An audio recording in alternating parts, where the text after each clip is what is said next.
हरे कृष्णा, राधे राधे। माघ महात्म्य में आप सभी का स्वागत है। अब केवल 2 अध्याय शेष बचे हैं, 27वां और 28वां।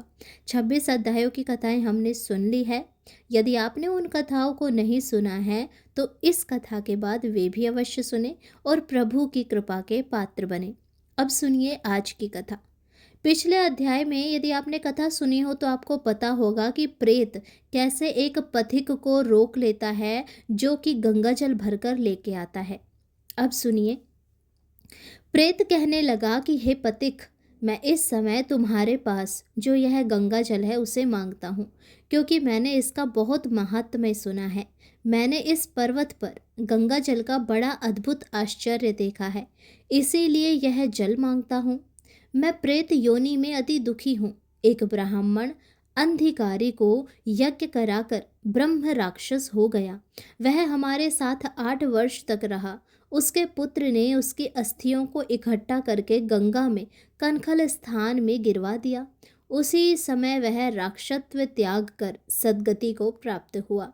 मैंने प्रत्यक्ष देखा है, इसीलिए मैंने तुमसे प्रार्थना की है। मैंने पहले जन्म में तीर्थ स्थानों में बड़े बड़े दान लिए थे और उनका प्रायश्चित नहीं किया था। इसी से मैं हजारों वर्षों तक इस प्रेत योनि, जिसमें अन्न और जल मिलना अति दुर्लभ है, इसमें दुख पा रहा हूँ। इस योनि में मुझको हजारों वर्ष बीत गए। इस समय आप जल देकर मेरे प्राणों को, जो कंठ तक आ गए हैं, बचाओ। कुष्ठ आदि रोग से भी मनुष्य प्राणों को त्याग करने की इच्छा नहीं करता। देवद्युति कहने लगी। ऐसे उस प्रेत के वचन सुनकर वह ब्राह्मण बड़ा विस्मित हुआ और वह अपने मन में विचारने लगा कि संसार में पाप और पुण्य के फल अवश्य आ पड़ते हैं। देव, दानव, मनुष्य, कीड़े मकोड़े भी रोगों से पीड़ित हो उठते हैं। बाल तथा वृद्धों को मरण, अंधा तथा कुबड़ापन, ऐश्वर्य, दरिद्रता, पांडित्य तथा मूर्खता सब कर्मों से ही होता है। इस कर्म भूमि में जिन्होंने न्याय से धन इकट्ठा किया वह धन्य है। यह सुनकर प्रेत गदगद वाणी में बोला, हे पथिक, मैं जानता हूँ कि आप सर्वज्ञ हैं। आप मुझको जीवन का आधार जल इस प्रकार दो जैसे मेघ चातक को देता है। तब पथिक कहने लगा कि हे प्रेत, मेरे माता पिता भृगु क्षेत्र में बैठे हैं। मैं उन्हीं के लिए ये जल लाया हूँ। अब बीच में तुमने गंगा के संगम का जल मांग लिया। अब मैं इसी धर्म संदेह में पड़ गया कि क्या कांड वास्तु में यज्ञों को इतना नहीं मानता जितना प्राण रक्षा को मानता है। इसीलिए प्रेत को जल देकर तृप्त करके माता पिता के लिए फिर जल लाऊंगा। लोमश जी कहने लगे। इस प्रकार उस पथिक ने गंगा यमुना के संगम का जल उस प्रेत को दिया। उस प्रेत ने प्रीति पूर्वक जल को पी लिया। उसी समय वह प्रेत शरीर को छोड़कर दिव्य देहधारी हो गया। केरल कहने लगा कि बिंदु मात्र गंगा जल से वह प्रेत मुक्त हो गया। हम समझते हैं कि ब्रह्मा जी भी इस जल के गुण का वर्णन नहीं कर सकते, नहीं तो महादेव जी इस जल को मस्तक पर क्यों धारण करते। इस संसार में जो मनुष्य काया, वाचा और मनसा के पापों से रंग गए हैं, वह गंगा जल के बिना नहीं घुलते। गंगा जल के सेवन से मुक्ति सदा सन्मुख खड़ी रहती है। जिसके जल को स्पर्श करते ही प्रेत प्रेतत्व को छोड़कर मुक्ति को प्राप्त होते हैं।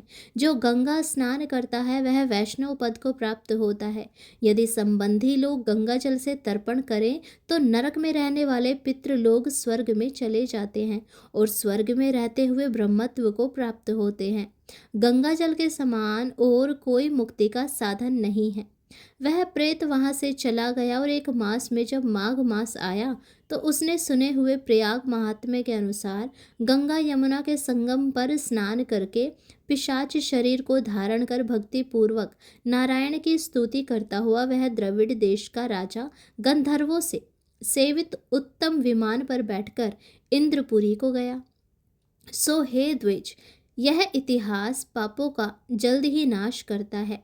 इसमें धर्म का ज्ञान होता है।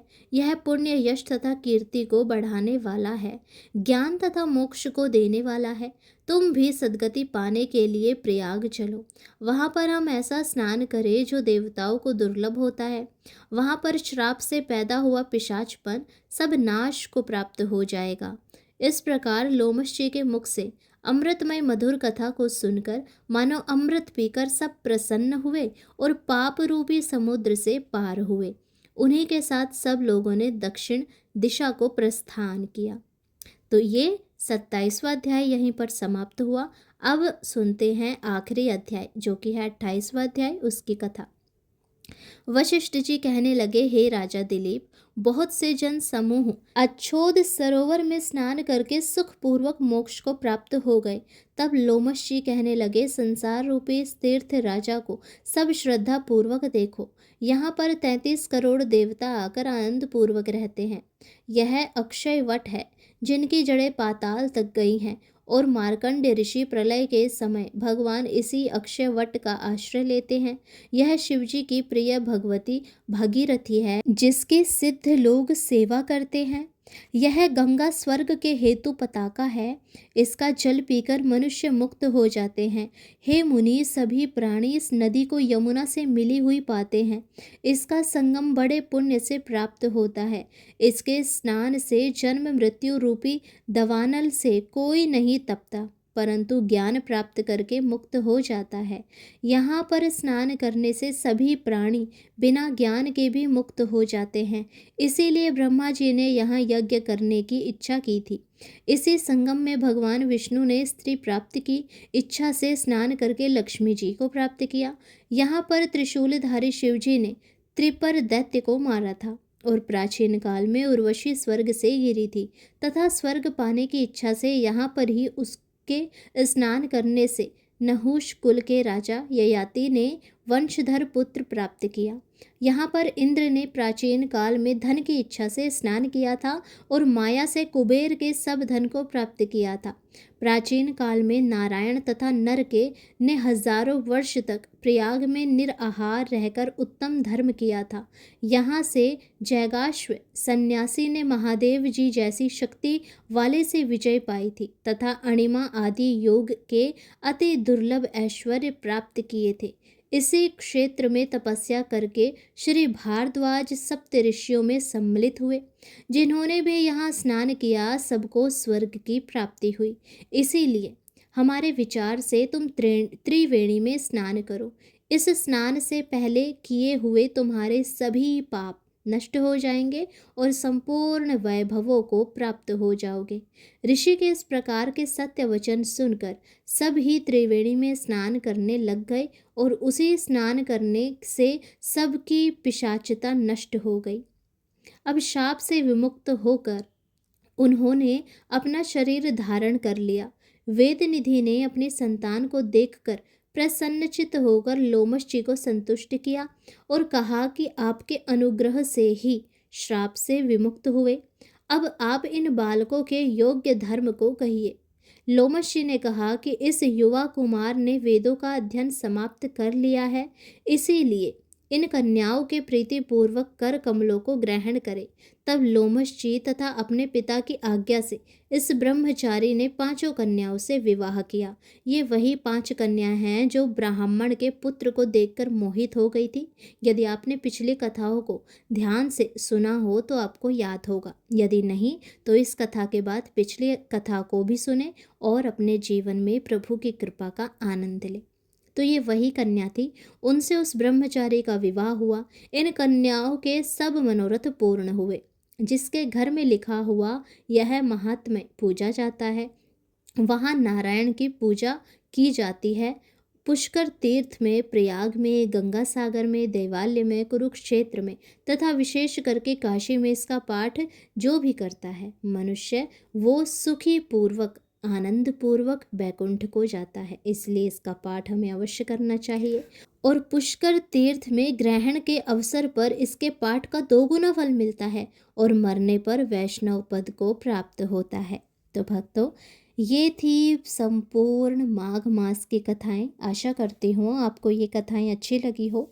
यदि कथा अच्छी लगी हो तो चैनल को सब्सक्राइब करें, वीडियो को लाइक करें और प्रभु की कृपा का आनंद लें। पिछली कथाओं को भी अवश्य सुने, क्योंकि ये जो समय है ये अत्यंत दुर्लभ और पावन होता है।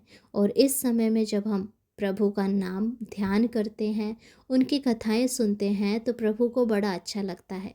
और यदि प्रभु को कुछ हमारे द्वारा की गई चीज़ें अच्छी लगती है, तो इसका मतलब कि वो हम पर अपनी कृपा बरसा रहे हैं। इसीलिए कथाएं सुने, सबको सुनाएं और प्रभु की असीम कृपा प्राप्त करें। राधे राधे, हरे कृष्णा।